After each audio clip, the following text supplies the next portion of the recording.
એટલે આ માર્ગમાં શત્રુઓને ઓળખવા, પોતાના આંતર શત્રુને, એ પણ એટલું જ ભયંકર કઠણ કામ છે. અર્જુનની સામે જે સૈન્ય હતું ને, એમાં કોણ કોણ હતા? ભીષ્મ, દ્રોણ, દુર્યોધન, દુશાસન, શકુની, આ બધા, કર્ણ વગેરે. અને એમાં સમ્રાટ હતો દુર્યોધન.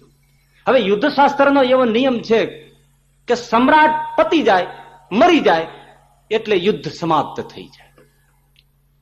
તો આનો તાત્વિક રીતે જો તમે વિચાર કરવા જાઓ તો આપણી ભૂમિકા બરાબર મોજૂદ છે. આપણી ભૂમિકામાં અને પેલી ભૂમિકામાં તપાસ.